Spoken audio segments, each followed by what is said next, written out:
Thank you for joining me here on the last segment of today's show. Just going through a last minute injury news roundup on some of the biggest injuries here to some of the big name players, right? You see it there on your screen.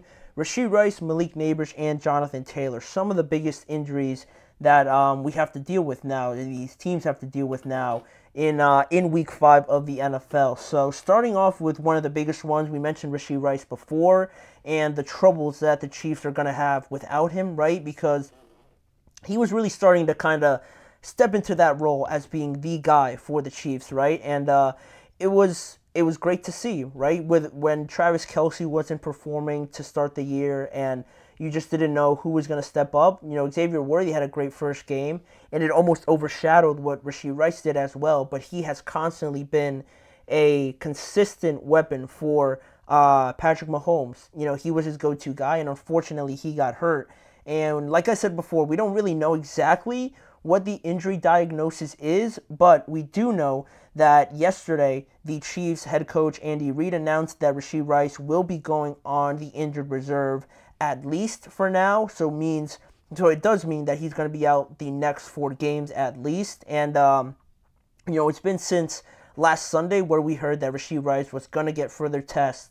There was going to be an update at some point after their last game against the Chargers to kind of give a better assessment of this injury and the timetable for him as well. But that obviously hasn't happened. Head coach Andy Reid said that they're waiting for the swelling to go down before they do any more tests on him. But at worst case scenario, it looks like an ACL injury. So, that would obviously end his season. And now it could be something a little bit less severe. I don't want to get anyone's hopes up or anything, but reports yesterday from the Chiefs say that Rashee Rice had a full sleeve on that right leg of his, but was moving without crutches or anything like that. He just had that brace or sleeve, I guess, on his right leg. So, take it as you will, take it with a grain of salt, but at least he's not like on, walking around with crutches and things like that. He's moving around by himself. So that's at least a little bit better. I'm sure we're going to get a clearer answer at some point next week, but that's Rashee Rice and that update as well.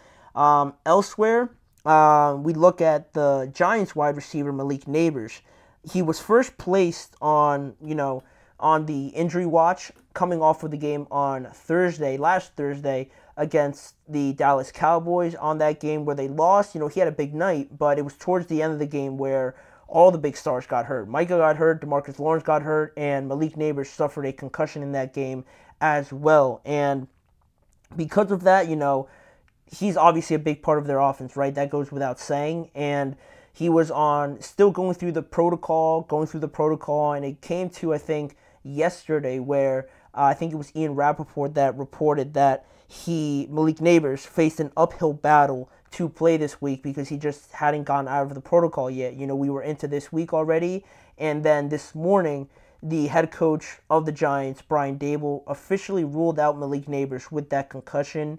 He missed most of the days in practice and probably hasn't cleared the attempted or the protocol yet for the concussion. So he has already been ruled out, and the Giants are going to face the Seahawks, a very good Seahawks team, without their best player on offense, I'll say. I was going to say their best player in general, but they got other guys. But still on offense, it's going to be interesting to see how the Giants kind of work around that now, certainly. So that's one thing as well. Elsewhere, you look at the Indianapolis Colts, and I mentioned in this report that I wrote up that we were going to have a better understanding of Anthony Richardson and where he was at. He was dealing with an oblique injury after last week's game against Pittsburgh, where he got hit. Initially, the first hit affected his oblique, and he was out for a couple of plays. And he actually came back, and then he took another big hit to the head, and he was out for the remainder of the game. And now, thankfully, it's only really been that oblique injury, and he has been officially listed as questionable leading up into their next game against the Tennessee Titans. But unfortunately for their other injured player, their other star, Jonathan Taylor, he suffered a high ankle sprain last week again against the Steelers towards the end of that game, and he has not practiced at all this week, and he has been already officially been ruled out for this upcoming game against the Titans. He was dealing with that high ankle sprain. There was reports by Ian Rappaport that mentioned that Jonathan Taylor is likely to miss some time, not even just this week. He said some time with this injury, and high ankle sprains are tough. They're tough because there's different grades to these ankle sprains, and I never really understand what they mean, if I'm being honest. But you have different severity levels for them, and we saw Micah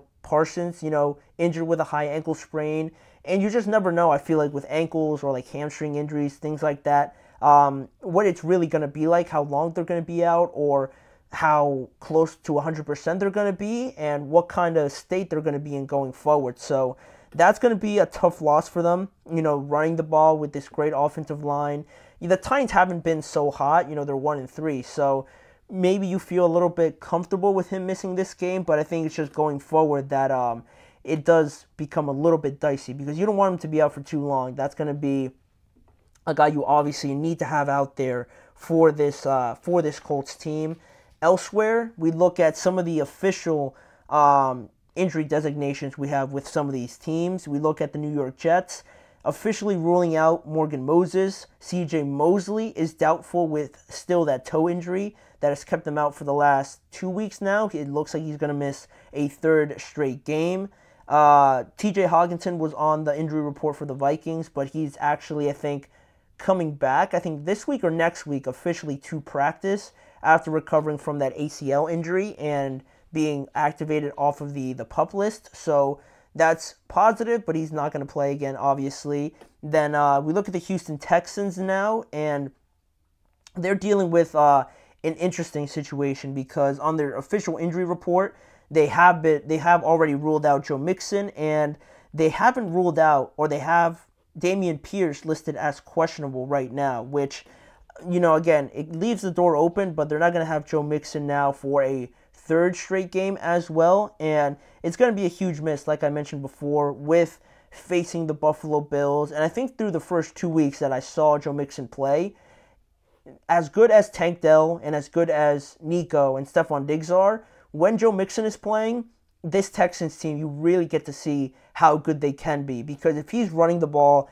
as efficiently as he was to start the year, you can't do anything, almost, it feels like, honestly, in the simplest terms, because you can't just stop him with a light box, and then you try to load up the box even more, and any of those monsters can beat you on the outside. So that's where I really see the difference in what this Houston Texans team could really be. So unfortunately, he's going to be out. On their injury report as well, they have their defensive end, Derek Barnett, out as well. Jerry Hughes is not going to be playing, and Robert Woods is listed as questionable as well. In some of these other news, some pretty notable ones are for the Baltimore Ravens. Pretty healthy injury report, so actually nothing to report there. The Bengals, on the other hand, playing the Baltimore Ravens, it doesn't look like they're going to have their defensive tackle Sheldon Rankins back yet, which is huge. He's listed as doubtful with a hamstring injury still, so not having him in the middle of your defensive line, it's going to be trouble, to say the least, against Derrick Henry, so that's a pretty big miss. Mike Hilton is listed as questionable, and that's pretty much it for the significant injuries there. The Dolphins are going through it, man. Jordan Poyer, their safety, is doubtful with a shin injury, and they already ruled out Jalen Phillips for the remainder of 2024 with a knee injury. So those are the pretty massive ones there. I'm not even going to go into the Patriots because almost all of their team is questionable. It's nuts what I'm looking at now. So I'm going to move on to the Browns. Nick Chubb obviously not playing. He came back to practice, which is a great sign, but he's not ready to play whatsoever. David Njoku is a little bit positive. He's listed as questionable after he was limited on Wednesday but didn't practice at all yesterday. So he's listed as questionable on their injury report, and their two offensive tackles are also listed as questionable. They desperately need Jack Conklin and Jedrick Wills to come back with their each of their respective injuries. Joseph Fig, how you doing? Welcome to the show. And lastly here for the Commanders, no injury designation on Brian Robinson, which is huge news. for the Commanders, because Brian Robinson has been very good for them over the last couple weeks now, running the ball very efficiently, and he actually didn't practice again yesterday. He didn't practice on Wednesday and didn't practice on Thursday, so he has no injury designation from what I'm reading, so that's great news. It probably means he is going to play, and I love that because he's on my fantasy team as well. So Brian Robinson looks like he's going to play, and also, lastly here, I will mention the 49ers. George Kittle and Fred Warner didn't practice again yesterday. They're pretty much both questionable heading into their game against the Cardinals. And obviously, two guys you want to see play. Head coach Kyle Shanahan mentioned how they're two players that don't necessarily need to practice to play. So, there's that aspect of it, but it is still big misses, right? Fred Warner, your quarterback of your defense, and George Kittle, a big piece of your offense. So those guys are the last kind of injury news we're going to get to on today's show, and that'll wrap it up for today's episode. Thank you guys for joining.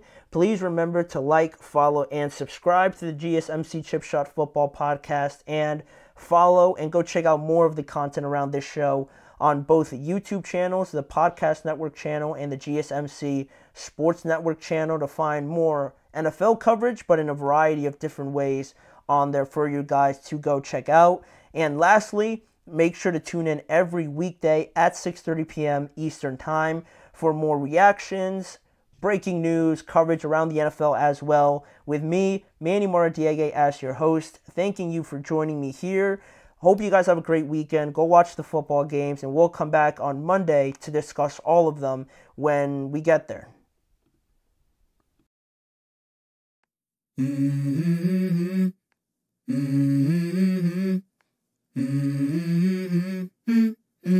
Let's go. I wake up to a little bit of drool on my pillow, feel like it's gonna be a bad day. Yeah, I'm tired of shit, and the coffee ain't hit yet, damn, ain't that great. I don't wanna go to